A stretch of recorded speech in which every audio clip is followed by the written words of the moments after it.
आप कैसे हैं? अच्छे होंगे। तो आइए हम लोग आज जो हमारा एक प्यारा सा चैनल है concept of physics bye Pankaj sir में आप सभी का स्वागत है, सभी स्टूडेंट का। और मैं आपका पंकज सर। आज हम लोग उसी सीरीज को थोड़ा सा आगे करते हैं। हमने पिछली वीडियो में पढ़ा था कि एक सेल है स्फेरिकल और वो आवेशित चार्ज है, और वो चार्ज सेल जो है उसी के कारण हमने इलेक्ट्रिक फील्ड फाइंड किया था, उसके सरफेस में फाइंड किया था, उससे आउटसाइड फाइंड किया था, उसके अंदर फाइंड किया था, फिर उसका हमने ग्राफ किया था। उसी तरह अब हम लोग जो इलेक्ट्रिक फील्ड फाइंड करेंगे वह नॉन कंडक्टर स्फीयर होगा। तो यहां पर हम इलेक्ट्रिक फील्ड जो फाइंड करेंगे वो कैसा रहेगा भाई? Non conductor. Electric field due to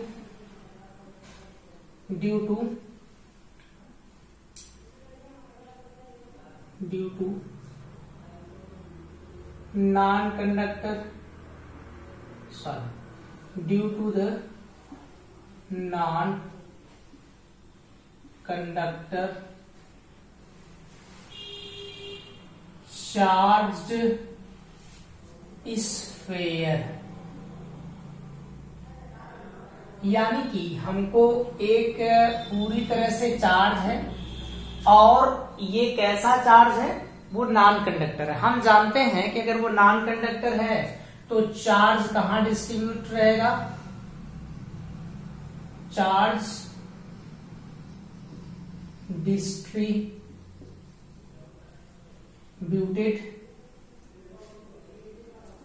in whole volume. पूरे उसके वॉल्यूम में पूरी तरह से वितरित होगा।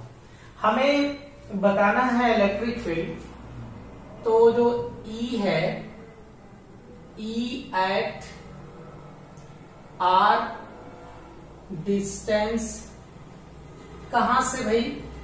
अवे फ्रॉम द सेंटर फार। किन किन कंडीशन में हमें फाइंड करना ये मैं आपको बता रहा हूं। पहली कंडीशन ये है कि जो स्मॉल r की वैल्यू होनी चाहिए वो कैपिटल R से बड़ी होनी चाहिए। दूसरी केस में स्मॉल r की वैल्यू कैपिटल R के इक्वल होनी चाहिए। तीसरी केस में जो स्मॉल r की वैल्यू है वो कैपिटल R से छोटी होनी चाहिए। तो हमको इलेक्ट्रिक फील्ड फाइंड करनी है, इन सभी केसों के लिए फाइंड करनी है। और कैसा करना है आप देखिए। तो सबसे पहले हम फर्स्ट वाले केस का करेंगे, जब हम बड़ा लेते हैं। इस बड़े का मतलब आपको समझ में आ रहा है? आउटसाइड, उसके बाहर हम इलेक्ट्रिक फील्ड फाइंड करना चाहते हैं। इलेक्ट्रिक फील्ड इसके बाहर हम फाइंड करना चाहते हैं। तो यहां पर ये देखिए एक स्फेरिकल सेल है, सेल नहीं बल्कि एक स्फीयर है, और ये पूरी तरह से सॉलिड है। तो हमने यहां पर कैसा क्या किया है? सॉलिड स्फीयर की बात कर रहे हैं। और ये जो सॉलिड स्फीयर है, लेकिन ये कैसा स्फीयर है? नॉन कंडक्टिंग स्फीयर है। तो भाई इस पे जो चार्ज का डिस्ट्रीब्यूशन होगा वह इसके होल वॉल्यूम में होगा।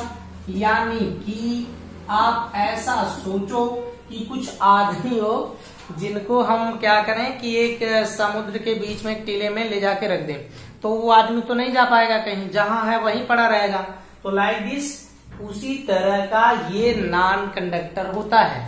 जहां चार्ज आप टर्न करके पहुंचा दिए, वो आवेश वहीं, चार्ज वहीं पर पड़ा रहता है, इधर उधर मूव नहीं कर सकता। ओके, तो बात ये है कि वो मूव नहीं कर सकता। अब देखिए यहां पर हमको इलेक्ट्रिक फील्ड जो फाइंड करनी है इससे बड़े डिस्टेंस पे इसकी, तो रेडियस चलो हम लोग कितना ले लेते हैं भाई? R, इसकी रेडियस ले लेते हैं। और हमें यहां पर इलेक्ट्रिक फील्ड फाइंड करना है। ओके, फिर हम करते क्या है?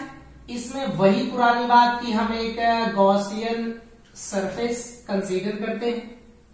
और आपको पता है, हमने बताया भी है कि आप जो गॉसियन सरफेस होगा उस पे इलेक्ट्रिक फील्ड जो होगी वो सिमेट्री होगी, यानी हर जगह इलेक्ट्रिक फील्ड कैसी रहेगी, सिमिलर रहेगी, मतलब इक्वल इक्वल रहेगी हर जगह। ऐसा नहीं कि यहाँ की इलेक्ट्रिक फील्ड अलग आए, यहाँ चले जाओ तो कुछ अलग हो, ऐसा नहीं होगा। तो यहाँ पर इलेक्ट्रिक फील्ड सब जगह बराबर होगी, राइट। ये जो आपने लिया है वो क्या है, तो आप बता रहे थे कि ये गॉसियन सरफेस है, राइट। तो ये जनाब आपका गॉसियन सरफेस हुआ, ओके। इसकी जो आपने ये लिया है सरफेस, इसकी रेडियस स्मॉल आर है और स्मॉल आर कैपिटल आर से बड़ी है, ओके। फिर हम गॉस थ्योरम लगाने के लिए क्या करते हैं, इस जो पॉइंट है इसके अराउंड एक स्मॉल एलिमेंट लेंगे। तो हम इसमें एज्यूम कर लेते हैं, तो क्या करेंगे, वी एज्यूम, क्या किए आप, a small area D A around P. उस पी के अराउंड एक स्मॉल एरिया हमने ले लिया और इस एरिया की डायरेक्शन किधर होगी, आप सब जानते हो कि ये कैसा है भाई, ये तो 3D है ना। तो 3D में हम लोग जो एरिया की डायरेक्शन लेते हैं वो किधर लेते हैं, आउटसाइड लेते हैं। इसके बाद ये तो पॉजिटिव चार्ज है, तो पॉजिटिव चार्ज से इलेक्ट्रिक फील्ड किधर होती है, outside, away from the charge ना। तो यहां पर इलेक्ट्रिक फील्ड की डायरेक्शन इधर हो जाएगी, ओके। अब आप सोचो कि इसमें electric field lines pass out हो रही हैं, इलेक्ट्रिक फील्ड बन गए। यहां पर छोटा सा एरिया है, नन्हा सा प्यारा सा, तो इससे निकलने वाला फ्लक्स तो बनेगा ही ना। तो इस छोटे से एरिया से कितना फ्लक्स लिंक करेगा, तो यहां पर हम लिखते हैं क्या भाई, कि electric flux, right, linked with किससे, स्मॉल एरिया। इस कौन सा एरिया है ये, डीए। तो ये भाई एरिया छोटा है ना, नहीं फील आ रहा है, नहीं समझ पा रहे हो। ये सोचो बड़ा सा एरिया होगा तो उसमें निकलने वाली जो इलेक्ट्रिक फील्ड लाइंस होगी ज्यादा होंगी, उनके नंबर्स ज्यादा होंगी, ओके। एरिया छोटा हुआ उसमें निकलने वाली इलेक्ट्रिक फील्ड लाइंस का जो नंबर है वो कम होगा, तो फ्लक्स कम होगा, बड़े एरिया में ज्यादा electric field lines pass out करेंगे, राइट। यहां पर तो क्या होता है, E इंटू डी, ऐसा हम जानते हैं। फिर बात यहां पर रही, दोनों की डायरेक्शन सेम है, तो भाई इसे आप E डी क्या लिख सकते हो, cos 0। cos 0 की वैल्यू तो 1 होती है, तो यहां पर आ गया। अब हम बात करते हैं टोटल फ्लक्स की। ये तो छोटा सा फ्लक्स आया है जो इससे पास आउट हो रहा है, इस छोटे से। तो हमें कैसा फ्लक्स निकालना है, किसके लिए, हमें पूरे होल वॉल्यूम के लिए फ्लक्स निकालना है। तो सभी तरफ इलेक्ट्रिक फील्ड लाइंस, ऐसा दिमाग लगाओ, फील्ड लाइंस इधर भी जाएंगी, इधर भी जाएंगी, इधर भी, इधर भी, सब तरफ निकल रही है, सब तरफ इसको लिंक करेगी। तो इसका मतलब है कि हमको टोटल फ्लक्स निकालना है, तो क्या करेंगे भाई, तो हमें टोटल इलेक्ट्रिक फ्लक्स चाहिए। तो टोटल इलेक्ट्रिक फ्लक्स कैसे निकालोगे आप, फाई ई करोगे। हमने कहा कि ये कैसा सरफेस है, क्लोज्ड सरफेस है। जब ये सरफेस क्लोज्ड है तो क्या होता है, तो यार सबको ऐड करते हो ना, और क्या होता है, ऐड करेंगे तो कितना हो जाएगा, कैसे ऐड करते हैं, आप इंटीग्रल लगाते हैं, इंटीग्रल लगाएंगे, लेकिन कैसा इंटीग्रेशन करते हैं, क्लोज, क्योंकि ये सरफेस क्लोज है। बाकी सब काम उसी तरह का। अब आते हैं हम लोग ई को बाहर भगाते हैं। क्यों बाहर भाग कर गई, क्योंकि इसके हर एक सरफेस के हर एक पॉइंट पर इलेक्ट्रिक फील्ड कैसी है, इक्वल है ना, उसका मैग्नीट्यूड हर जगह इक्वल है, राइट। अच्छा, तो ये बेचारा कितना हो सकता है, यहां का छोटा सा डीए, सब, तो पूरे होल बॉडी का मतलब होल स्फीयर का सरफेस पूरा आप ऐड करो तो उसका जो एरिया होगा उस सरफेस का कितना होगा, तो क्या बताना यार, 4πr² कर देना और ये φe कर देना। हर बार की तरह मैं इसको इक्वेशन नंबर 1 कर देता हूं, ऐसे इक्वेशन नंबर 1। आगे चलते हैं। अगर हम गॉस लॉ करते हैं अकॉर्डिंग टू कौन सा लॉ भाई, गॉस लॉ। अच्छा जी, तो गॉस लॉ कहता है कि अगर कोई चार्ज इनक्लोज्ड है, किसी एक सरफेस के अंदर पड़ा है, तो उसके लिए फ्लक्स तो हम जानते हैं ना कितना भाई, उसके लिए फ्लक्स कितना होता है, Q/ε0। इक्वेशन नंबर 2, कोई गलती नहीं है। अच्छा, फिर क्या करेंगे आप, कुछ नहीं यार, फ्रॉम इक्वेशन 1 एंड इक्वेशन 2, कोई दिक्कत और परेशानी नहीं होनी चाहिए, नहीं है ना। इन दोनों को मिला दूं तो E into 4πr² is equal to Q/ε0। यहां से E की वैल्यू आएगी 1/4πε0 Q/r², राइट। अरे भाई ये कैसा फार्मूला आ गया, ये तो उसी तरह का है जो एक पॉइंट चार्ज के लिए होता था, यानी एक पॉइंट चार्ज के लिए इलेक्ट्रिक फील्ड इतनी है, और यहां पर आप बता रहे हो कि इसका जो चार्ज डिस्ट्रीब्यूशन है उसके होल वॉल्यूम में, पूरे उसके वॉल्यूम में फैला हुआ है, पूरी तरह से फैला हुआ है। अच्छा, तो ये ऐसा क्यों हुआ है, तो हम थोड़ा सा उसको जो सेंटर ऑफ मास होता है उसकी सहायता लेते हैं। जैसे सेंटर ऑफ मास में ये बॉडी टक टक टक टक टक ऐसे करके रहती है, इसमें यहां पर इसमें बहुत सारे पार्टिकल हैं, ओके। इन सभी पार्टिकल का जो मास है वो इसके सेंटर ऑफ मास पे सेंट्रलाइज है, लाइक दिस। ये जो सभी चार्ज हैं जो उसके होल वॉल्यूम में प्रेजेंट है, वो कहां पर है, वो इसके सेंटर पे बिल्कुल सेंट्रलाइज है। तो अगर ये सेंटर पे हो गया तो इसका मतलब कि ये चार्ज यहां पर हो गया, इससे स्मॉल r डिस्टेंस पे पॉइंट P है, तो इस पे इलेक्ट्रिक फील्ड तो कितनी आती है, हाँ जी आती, बहुत अच्छा। अच्छा, इसका हम निकालें अगर कि जो charge distribution, volume charge distribution जो है वो रो है, तो जनाब रो इज इक्वल टू क्या होता है, रो इज इक्वल टू Q/V होता है। V मीन्स वॉल्यूम, तो Q is equal to V into rho. V means क्या, इसका वॉल्यूम, तो इस वाले का वॉल्यूम कितना, 4/3πr³ इंटू रो, इन होगा भाई। इसकी वैल्यू इसमें रख दियो, क्या आता है देखते हैं। E इज इक्वल टू 1/4πε0, यहां से 4πr³ रो, और यहां /3 और यहां r², राइट। 4π से पाई पार हो गया। अब बचा कितना, यहां देखो, यहां रो बचा, ये 3 बेचारा यहां आ जा गया, और इसके साथ यहां बचा हुआ है r³/r², स्मॉल r², और ये आपका एक फार्मूला बन गया, राइट। अगर हम इस फार्मूले को देखें तो ये तो r इसकी रेडियस है जो स्फीयर है, तो मैं इससे लेना देना नहीं है, और हमें लेना देना है इस वाले से, तो यहां से हमें मिल जाएगा E प्रोपोर्शनल टू क्या भाई, r², 1/r², मतलब कि इनवर्सली प्रोपोर्शनल r² के। मतलब क्या इसका है, मतलब ये है कि जैसे जैसे इसके सेंटर से हम आगे जाएंगे करके ऐसे, जितना हम इससे आगे जाएंगे उतना ही इसका इलेक्ट्रिक फील्ड क्या करेगी, घटेगी, और वो स्क्वायर के टर्म में घटेगी, मतलब कि तेजी से घटेगी। स्क्वायर का टर्म का घटना का मतलब होता है थोड़ा तेजी से घटती है, राइट। अच्छा, अब हम केस सेकंड पे चलते हैं जो उसमें से है। तो केस सेकंड का मतलब क्या भाई, small r is equal to capital R। हाँ जी,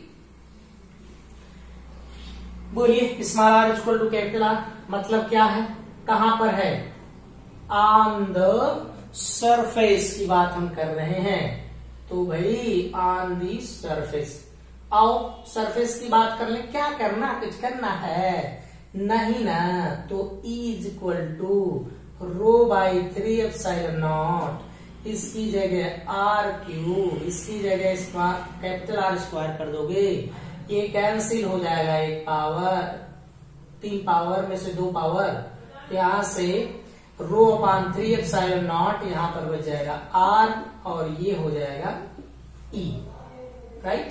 इसे आप याद रखिएगा, ये मैक्सिमम है, सबसे ज्यादा। हम बाहर गए थे इसके बाहर और यहां पर वापस आ गए इसके सरफेस पे, तो बाहर की इलेक्ट्रिक फील्ड जैसे जैसे अब जाएंगे घट रही है, और फिर हम जैसे सरफेस पे आए उस पर मैक्सिमम हो रही है, तो फिर हम क्या करें, उसके अंदर चले, फिर देखते हैं क्या होता है कुछ। तो ये आपको समझ में आया अच्छे से? आया कि नहीं आया भाई? आया होगा, मिटाते हैं। अब हमें कहां चलना है, उसके अंदर चलना है।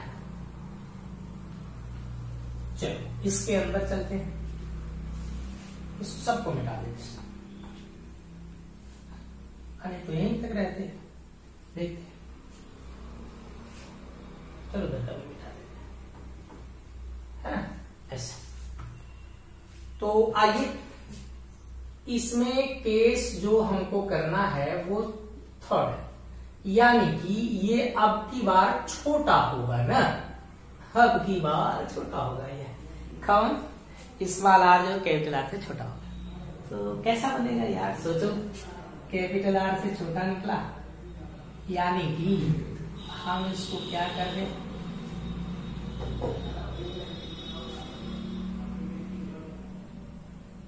ऐसा कर रहे,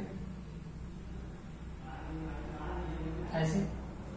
तो ये आपका वही है जो इस पे चार्ज जो है पूरी तरह से डिस्ट्रीब्यूट है उसके वॉल्यूम में, होल वॉल्यूम में डिस्ट्रीब्यूट है। अब हमको ये तो रेडियस पता है कितनी है, r।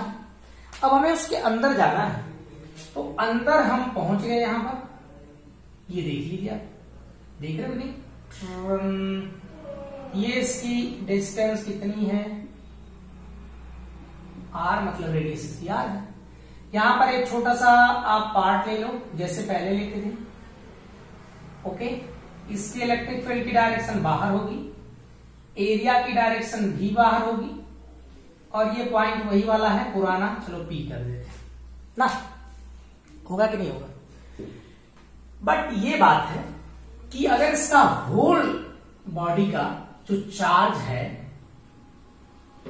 वो Q होगा, समझिएगा यहां पर कॉन्सेप्ट। तो इस वाले का तो हमें नहीं पता है कि चार्ज कुछ अलग होता, ओके। ऐसा आप सोचो, एक बॉडी है बड़ी सी, वो पूरी तरह से चार्ज है, उसमें का छोटा सा पार्ट निकाल के अलग कर दिया जाए, हाँ, एक बड़ा पार्ट अलग, तो क्या दोनों के चार्ज सेम रहेंगे? नहीं, बदल जाएंगे। कुछ के उसके पास कम चार्ज रहेगा छोटे वाले के, और बड़े वाले के पास ज्यादा चार्ज रहेगा, ऐसा होगा। हम यहाँ पर उसके और किसी प्रॉपर्टी को नहीं कर रहे हैं, बस ये समझने के लिए कि ऐसा हो सकता है, तो ऐसा होगा कि इसका चार्ज कुछ अलग हो। तो इसके लिए जब हम इलेक्ट्रिक फ्लक्स निकालेंगे तो हम डायरेक्टली दें, समझ में आ रहा होगा आपको, इलेक्ट्रिक फ्लक्स, राइट। कितना भाई फ्लक्स हम डायरेक्ट निकाल रहे हैं, E, इसका एरिया करते हैं 4πr², राइट। और ये जो चार्ज है इनक्लोज्ड वो Q डैश है अपान ε0। अब हम किसी भी हाल में अगर Q डैश को फाइंड कर लें तो हम इसमें रख देंगे लाके, हाँ भाई रखी दो। चलो करिए फाइंड। पहले तो इसकी जो डेंसिटी है वो इक्वल होगी हर जगह, सेम डेंसिटी का लिया गया है, वॉल्यूम डेंसिटी इसकी हर जगह बराबर है। अब वॉल्यूम डेंसिटी इसकी बराबर होने का क्या मतलब है? वॉल्यूम डेंसिटी का बराबर होने का यहाँ तात्पर्य ये है कि जैसे मैं आपको समझाऊं, ये एक बॉडी है और इसका डेंसिटी हर जगह बराबर है, ओके। तो भाई इसमें आप यहाँ पर एक छोटा सा पार्ट लिए, इसमें एक छोटा सा पार्ट लिए, जिसको आप कहोगे कि यूनिट वॉल्यूम पर चार्ज ना। तो जितना यहां का होगा उतना यहाँ का होगा। यूनिट के लिए देखा जाए तो हर जगह चार्ज उस यूनिट वॉल्यूम के लिए तो सेम है, तो इसका मतलब उसकी वॉल्यूम डेंसिटी हर जगह बराबर है। तो वॉल्यूम डेंसिटी बराबर होने का मतलब कि रो इस वाले बड़े वाले के लिए तो इसका चार्ज क्यू है अपान इसका वॉल्यूम कितना 4/3 pi R square capital R square. दूसरे वाले का क्यू डैश है ना छोटे वाले का, तो छोटा सा कितना है 4 पाई स्मॉल आर क्यू। ऐसा दोनों को ले लो एक साथ या इसको पूरा कट आउट कर दो तो हमारे पास क्यू अपान कितना बचेगा आर क्यू, यहाँ Q dash upon R Q. हाँ जी, इसको यहां भेज दीजिए तो Q dash is equal to R cube upon capital R cube, right. इसके साथ यहां क्यू हो गया तो इसकी वैल्यू इसमें रख दीजिए। ओके, देखिए कितना आ जाएगा भाई, यहां से आ जाएगा E is equal to E into 4 pi R square is equal to बराबर इस क्यू डैश की जगह इतना तो कितना आ जाएगा भाई R cube upon capital R cube और यहां से Q upon epsilon naught, right. हाई देखिए कैंसिल हो जाएगा, इसकी पावर नहीं हो जाएगा तो यहां से E इज इक्वल टू क्या 1/4 पाई एप्सिलॉन नॉट को एक जगह क्यू अपान आर क्यूब, इसके साथ साथ इसमें आर आ रहा है, ये आर भी आ गया है ना। अगर उस आर को हम कैपिटल आर के क्यू को कैपिटल आर के पदों में लिखना चाहें तो देखो ऐसे लिख सकते हैं, इसका मल्टीप्लाई इधर कर लें तो क्यू की वैल्यू यहां से मिल जाएगी 4/3 pi R cube into rho. नहीं होगा, इसमें फेंक दो E is equal to 1/4 pi epsilon naught 4/3 pi R cube rho अच्छा नहीं बना इसलिए इसको मिला दिया। ओफ, यहां पर आर क्यू उसके साथ ये आर पार, ये 4 पाई पड़ गई भैया, रो अपान 3 एप्सिलॉन नॉट, यहां से E बच गया। ऐसा फॉर्मूला बन गया। तो इस फॉर्मूले से एक चीज और मिल रही है E प्रोपोर्शनल टू R, मतलब कि अगर हम इसके सेंटर से देखो मेरा हाथ ऐसे बाहर जाते हैं तो जैसे जैसे दूरी बढ़ेगी वैसे वैसे इलेक्ट्रिक फील्ड क्या करेगी बढ़ेगी।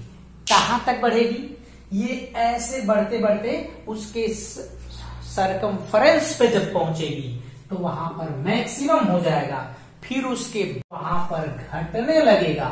यानी कि आपको थोड़ा फील समझ में आ रहा है, उसके सेंटर पे, सेंटर से बंद करो आंखें और सुनो, ऐसे सेंटर से अवे जा रहे हैं तो सेंटर से जैसे जैसे दूर जा रहे हैं हम तो वैद्युत इलेक्ट्रिक फील्ड बढ़ रही है आर के साथ। कहां तक देखो, यहां पर मैक्सिमम हो गई, फिर जब हम आगे बढ़े तो घटने लगी। समझ में आ रहा है कुछ थोड़ा मोड़ा? तो इसी के हिसाब से हम एक ग्राफ क्रिएट करते हैं, बनाते हैं। आइए ग्राफ देखा जाए, समझ में आया, अच्छे से इसे नोट कर सकते हैं। चलिए आइए ग्राफ हम लोग क्रिएट करते हैं, इसको रहने दें, थोड़ा थोड़ा इनको हम लोग इसी से विचार कर करके ग्राफ बनाते हैं। आइए किसके किसके बीच ग्राफ आपको बनाना है जनाब, तो आपको ग्राफ बिटवीन ग्राफ बिटवीन किसके किसके बीच ग्राफ बनाना है, तो आप कहेंगे E एंड स्मॉल r, इनके बीच में ग्राफ बनाना है, राइट। तो आओ हम इसमें ऐसा बना देते हैं। इधर क्या रहेगी भाई, तो आप बड़े प्रेम से कहेंगे इधर रहेगी डिस्टेंस। चलो इधर हो गई डिस्टेंस, इधर क्या रहेगा इलेक्ट्रिक फील्ड, E रहेगा इधर इस वाली एक्सिस पर। ओके, बातें चलते हैं हमारे उसके सेंटर से। जब हम सेंटर से चलना शुरू करते हैं और कहां तक पहुंचते हैं, उसके सरकमफ्रेंस तक, तो इलेक्ट्रिक फील्ड बढ़ रही है। मतलब अगर ये 0 है तो इधर कहीं डिस्टेंस यहां बीच में ले लो कि स्मॉल आर किसके इक्वल है, कैपिटल आर के। थोड़ा ज्यादा बढ़ाओगे, स्मॉल आर जो है वो कैपिटल आर के इक्वल है। इससे पहले स्मॉल आर कैपिटल आर से छोटा है, उसके बाद ये बड़ा है, तो आप बोलो कहां पर इलेक्ट्रिक फील्ड मैक्सिमम हो रही थी। तो आप बहुत अच्छे ढंग से हमें बताए हो भाई साहब कि जब R equal to capital R था तो वहां पर इलेक्ट्रिक फील्ड मैक्सिमम थी। तो जनाब यहां पर मैक्सिमम तो हो गई भाई, ये मैक्सिमम हो गई यहां पर, राइट। लेकिन सेंटर से दूर जाते समय, सेंटर से बाहर जाते समय, जैसे ये सेंटर हुआ, हम जैसे जैसे बाहर निकल रहे थे, ये इसका सरकमफ्रेंस, तो जैसे जैसे टक टक टक, तो इन हालात में इलेक्ट्रिक फील्ड क्या कर रही थी, बढ़ रही थी। तो यहां से यहां तक इलेक्ट्रिक फील्ड क्या कर रही है, बढ़ रही है। तो हम E प्रोपोर्शनल टू R दिखा देते हैं, इस पर मैक्सिमम है। फिर इसके बाद जब हम आगे बढ़े, जब हम इधर एक पॉइंट ले लिए जो बाहर था आउटसाइड का, तो इलेक्ट्रिक फील्ड घटने लगी। तो घटने लगी का मतलब ऐसा, E proportional to 1/r²। Okay, तो आप इसको अगर बनाना चाहते हैं सर्किल में तो आप ऐसे बना सकते हैं, राइट। तो ये आपका ग्राफ है, बड़ा मजेदार ग्राफ है। ये इसका सेंटर है, सेंटर से इसके सरकमफ्रेंस तक इलेक्ट्रिक फील्ड बढ़ती है, इस पर मैक्सिमम, आगे जाने पर घट जाती है, राइट। ओके, इसे नोट करिए अच्छे से। तो इसे हम मिटाते हैं भाई, चलिए इधर का भी हटा देते हैं। ओहो, सब हटा दिया जाए, सब हटा दिया जाए, सब का सब। अच्छा, चलिए अब हम लोग एक ऐसा डेरिवेशन करेंगे। हालांकि ये जेई के लिए है, बट डेरिवेशन आप इसे नहीं समझे।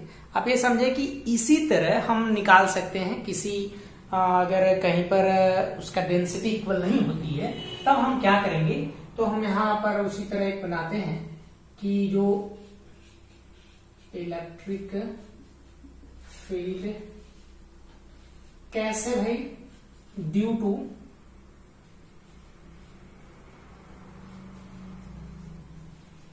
Charged non conductor, right. लेकिन इसमें एक चीज हम जोड़ेंगे कि इसकी जो वॉल्यूम, जो चार्ज डिस्ट्रीब्यूशन है वॉल्यूम का, वो सेम नहीं है।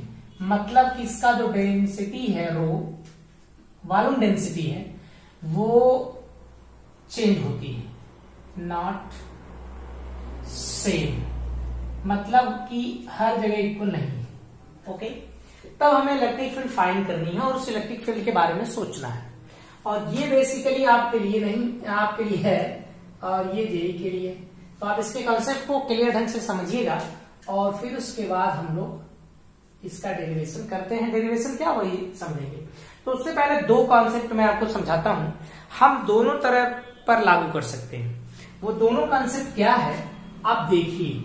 मान लो कि यह एक स्फीयर है, टेढ़ा मेढ़ा जैसा भी है पर मेरा है, ऐसा कुछ करते हुए हमने दो स्फीयर ले लिए। स्फीयर, ओके, ये स्फीयर का सेंटर, ये स्फीयर का सेंटर।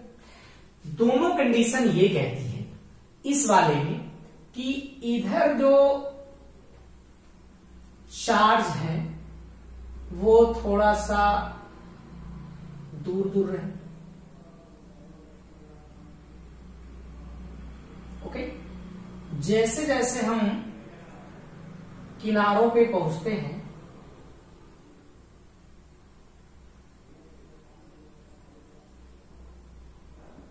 टक टक टक टक टक टक टक टक ऐसे, यहां बहुत पास में और जैसे जैसे हम किनारे पे पहुंच रहे हैं वैसे वैसे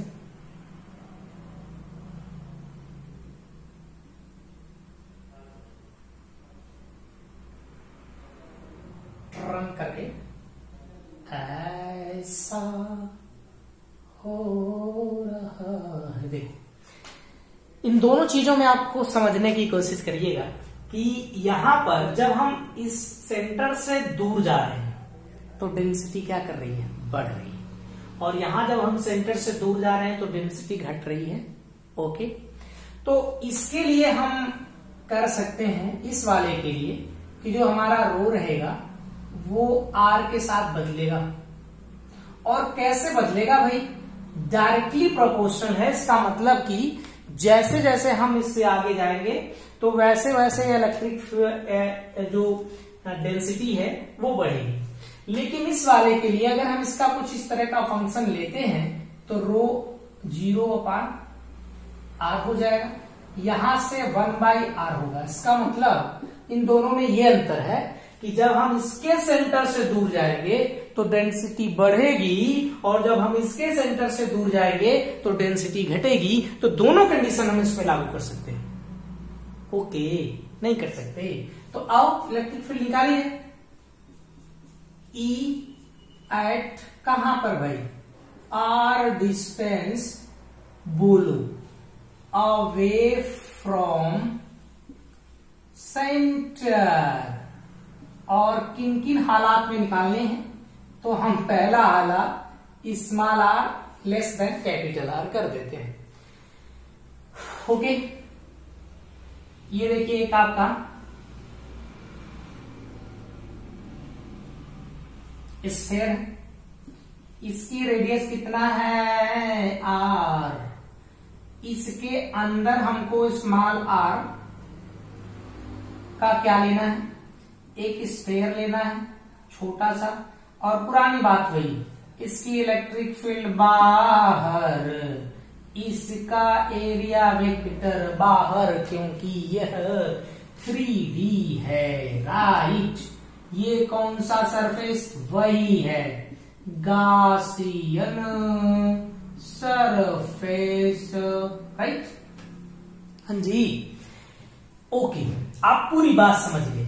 यहां का जो अंदर का चार्ज है, ये चार्ज कितना भाई, तो अंदर का चार्ज Q इनसाइड कर लेते हैं, क्या गलती नहीं है। तो बोलो यार टोटल फ्लक्स कितना होगा, वही कि आप E लिखते इसके साथ इसका पूरा एरिया लिखते तो 4πr² और Q inside upon epsilon not होता, नहीं होता। तो आप इसमें फटाक से क्या करते, इसको कहते कि Q इनसाइड आप निकाल दो ना, Q इनसाइड निकालोगे फटाक से लग जाएगा। तो आप ऐसा कर लेते कि Q इनसाइड क्या होगा, तो आप कहते 4/3 small r³ into rho, right. ऐसा कह देते, फटाक से रख देते, हो जाता। रॉन्ग है, ए हो नहीं सकता, ऐसा नहीं हो सकता भाई, ए हो नहीं सकता। क्योंकि बोलो, क्योंकि R क्या है, बोलो, ये चेंज हो रहा है रो चेंज हो रहा है, इसलिए ऐसा नहीं हो सकता। तब कैसा हो सकता, तब हम करेंगे मोबाइल का इसको मोबाइल से निकाल दो बाहर, कहते भाई मोबाइल में फोटो क्लियर नहीं हो रहा, थोड़ा जूम करिए भाई, इसे आप बाहर निकालो और जूम कर दो, जो अंदर का पार्ट है। तो हमने इसको बाहर निकाला और जूम कर दिया, जूम कर दिया तो ये थोड़ा सा बड़ा हो गया, ऐसा। ओके, इसकी रेडियस r है, जो जूम करके बाहर निकाला गया स्मॉल r है। इसमें एक छोटा सा हम लोग एक सेल लेते हैं इस तरह का, थोड़ा सा बन नहीं रहा तो हम ऐसे बना लेते हैं, जैसा बन जाए टेढ़ा मेढ़ा तो होना चाहिए, ऐसा बन जाए, ऐसा कुछ। थोड़ी सी उसकी मोटाई भी रख ले, इसकी मोटाई भी मैंने रख लिया, ऐसी इसकी मोटाई होगी ना। इसकी जो थिकनेस है, इसकी थिकनेस कितनी, dx कर दो भाई, dx, इसकी थिकनेस dx कर दो। इसकी जो रेडियस है वो x कर देते हैं। ओके, अब काम ये करना है कि हमको इसको बाहर निकालना है। तो अब देखो, जो ये बाहर निकलेगा पोर्शन, ऐसे सोचो कि वो उसके अंदर एक हमने कुछ मोटाई का इस तरह का सेल टाइप का, मतलब कि एक सॉलिड स्फेयर की तरह, छोटा सा, मोटा ज्यादा न रहे, थोड़ा मोटा टाइप का हमने उसमें काटा है। तो उसी को हम बाहर कर रहे हैं। ये मेरा जो इसका ये जो थिकनेस है वो इसकी थिकनेस रहेगी, राइट। आप ऐसे किए, इस स्फेयर को ऐसे काटे और ऐसे फैला दिए, ऐसे कर दिए। तो जब हम इसको बाहर कर दिए तो भाई साहब ये कुछ इस ढंग का हो जाएगा। ये चल नहीं रही है, इसको बदल देते हैं।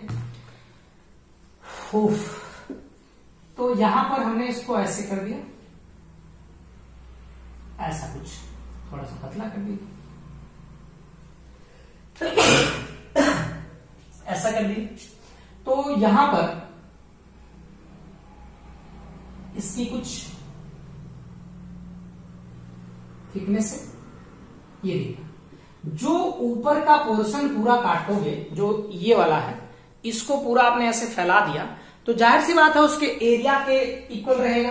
तो इसकी एरिया 4 पाई x स्क्वायर रहेगी, और इसका जो ये वाला थिकनेस है वो कितना, dx। तो जनाब इसका वॉल्यूम कितना होगा, तो वॉल्यूम कैसे निकालते हैं, वॉल्यूम में क्या करोगे, एरिया इनटू जो थिकनेस है उसका मल्टीप्लाई कर दियो। तो वॉल्यूम इसमें तो आ जाएगा, एरिया कितनी जनाब, 4 पाई x square into dx। Okay, होगा कि नहीं। अच्छा, अब इसके बाद ये तो वॉल्यूम आ गया। तो अगर हम इसकी डेंसिटी निकालना चाहते हैं, इसका चार्ज कितना होगा इस छोटे से इंक्लूड, जो इस छोटा सा एलिमेंट्री पार्ट है, तो एलिमेंट्री पार्ट का जो चार्ज होगा वो कितना होगा, चार्ज ऑफ किसका भाई, एलिमेंट्री पार्ट, इसका चार्ज कितना, चलो हम dq कह देते हैं। तो चार्ज हम डेंसिटी वाले टर्म में निकाले तो आपको क्या मिलेगा भाई, ये मिलेगा वॉल्यूम इनटू उसकी जो डेंसिटी थी, तो कौन सी डेंसिटी थी, वॉल्यूम डेंसिटी थी। तो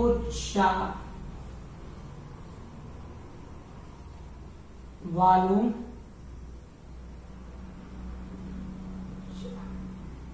density of charge, right. Charge की वॉल्यूम डेंसिटी हमने निकाला, तो इसमें वॉल्यूम इसकी कितना, 4 पाई x स्क्वायर dx इंटू उसका बोलिए कितना, तो ये आ रहा है रो। क्या देखिए, फंक्शन हमने ये वाला माना है, ये वाला हम इसी को लेकर चल रहे थे। तो rho equal to row 0 r है, तो हम लोग रो 0 लिख दिए। लेकिन इसके साथ साथ हम इसमें किसके टर्म में हम लोग चेंजिंग देख रहे हैं, यहां 0 से x तक, तो हम x वाला दिखा दिए, राइट। यहां से 4 x क्यूब dx और इसके साथ रो 0। ओके, ये तो आपका इस छोटा सा, जो मैं इसको कलर कर दूं, ऐसे दिखा दूं, आपको दिख रहा है, इस वाले भाग से निकल, मतलब इस वाले भाग का आपने चार्ज निकाल दिया, इस वाले पार्ट का आपने चार्ज निकाला है।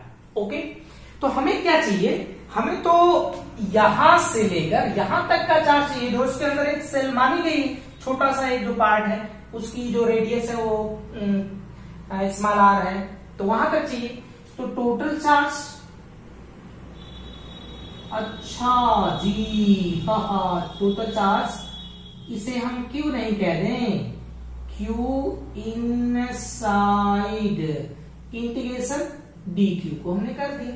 कहां से कहां तक जाना है, यहां तो इसका सेंटर तो 0, कहां तक जाना है r तक, तो 0 से r इसकी लिमिट हो जाएगी। ये देख लो बढ़िया से, समझ में आ रहा थोड़ा बहुत। अच्छा, इसे हम हटा देते हैं, इधर का पोर्शन निकाल देते हैं।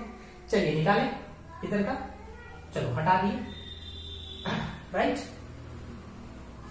हटा दिए। ओके, अब देखिएगा जो चार्ज आया है इनसाइड वो कितना है। चलो भाई, चार्ज इनसाइड कितना है, इसकी वैल्यू इसमें रख दो, तो इसमें जो कॉमन है उन्हें बाहर कर लो। तो यहाँ रो 0 एक्स क्यूब और ये dx, इंटीग्रेशन 0 to r। मैं नहीं बताऊंगा कि भाई इंटीग्रेशन कैसे करते हैं, इसका आना चाहिए था। ये अपान 4 हो जाएगा और इसका 0 to r नहीं होगा, 4 से 4 कैंसिल आउट हो जाएगा। अपर लिमिट रखेंगे तो इसमें आ जाएगा r power 4 minus 0, it means 4 pi rho 0 r power 4। तो आपका जो उसमें आप छोटा सा एक पार्ट काटे हैं जिसकी रेडियस स्मॉल r है, उसमें चार्ज इनसाइड कितना है, इतना है। तो आप क्या करोगे यार, फ्रॉम इक्वेशन 1 ना, तो E is equal to E into 4 pi r square is equal to, इसकी वैल्यू रख दियो, pi rho r power 4 upon F sign naught, right. Pi से पाई कैंसिल हो जाएगा और ये 2 पावर कैंसिल हो जाएगी, तो यहां से बच जाएगा E is equal to rho upon 4 F sine naught, इसके साथ r स्क्वायर, राइट, ऐसा हो जाएगा। इसे थोड़ा सा हम समझना चाहते हैं, समझना ये चाहते हैं कि जो इसकी इलेक्ट्रिक फील्ड है, अगर सोचो, अगर उसकी डेंसिटी जो है वालों की अंदर से बाहर जाते समय, टर्न करके बाहर जाते समय अगर बढ़ती है, तो उसका जो इलेक्ट्रिक फील्ड है वो उसके स्क्वायर के टर्म में बढ़ता है, मतलब बहुत तेजी से बढ़ेगा। अगर आप रेडियस 2 टाइम्स बढ़ा दिए तो उसका जो फील्ड है वो 4 टाइम्स इंक्रीज कर जाएगी। समझ में बात आ रही है, 4 टाइम्स क्या कर जाएगी, इंक्रीज कर जाएगी। ओके, एक चीज और ध्यान दीजिएगा इस पे, अगर हमने यहाँ का जो टर्म था वो कौन सा लेकर चले थे, हम ऐसा मान रहे थे कि उसकी जो डेंसिटी है वो बढ़ रही है। अगर हम ऐसा लेके चलते तब बताओ क्या आता, तब इसी तरह का फॉर्मूला आता, लेकिन ये r1 में आ जाता। तो वहां पर क्या होता कि जैसे हम सेंटर से अवे जाएंगे उसकी इलेक्ट्रिक फील्ड घटेगी, लेकिन किस टर्म में घटेगी, स्क्वायर की टर्म में घटेगी, तो बहुत तेजी से घटेगी, राइट। ऐसा कर सकते हैं। अच्छा, एक चीज और है यहाँ पर कि अगर हम उससे बाहर करते हैं तो कितना होगा और उसके सरफेस पे करते हैं तब कितना। तो ये थोड़ा सा मैं आपको जिक्र कर दूं कि ये आपको चार्ज निकालने का तरीका है, बढ़िया से आप समझ गए। तो चार्ज निकाल लीजिए। तो हमने एक सेकंड केस में कर दिया कि स्मॉल आर बड़ा हो कैपिटल आर से, तो जाहिर सी बात है, ऐसे सोचो ये वो है जो कैपिटल आर था और इसके बाहर एक आपको गॉसियन सरफेस ले लो जैसा होता था पहले, ये बाहर पॉइंट ले लिया जाए। तो भाई इसकी डेंसिटी तो अलग अलग है, अगर इस पे टोटल चार्ज जो है वो Q होता तो इलेक्ट्रिक फील्ड तो उसी तरह आती जैसे पहले आती थी, 1/4 पाई एप्सिलॉन नॉट Q अपान कितना R स्क्वायर, ऐसा ही करके आता ना। हाँ आता। अच्छा, अगर ये इसके इक्वल होता तब कैसा बात आती, तब देखो इसमें आप कहां से कहां तक उसका इंटीग्रेशन करते हैं, 0 से लेकर कैपिटल आर तक। जैसे यहां पर इस 0 से लेकर स्मॉल आर तक किए हो, उसी तरह उसमें कैसा करते हैं, कैपिटल आर तक। तो कैपिटल आर तक करते तो यहां पर कैपिटल आर आ जाता, तो इसका मतलब यहां पर कैपिटल आर आ जाता, तो ये फील्ड इसी तरह की लगभग आती, तो यहां पर कैपिटल आर स्क्वायर हो जाता, ऐसा करके। ओके, तो ये आपका जे का एक डेरिवेशन है। डेरिवेशन का मतलब ये है कि आप इसे बेहतर ढंग से यही याद रखिएगा कि ये किस तरह से हम चार्ज को निकालेंगे, ये आपके दिमाग में रहनी चाहिए बात। Okay, so thank you.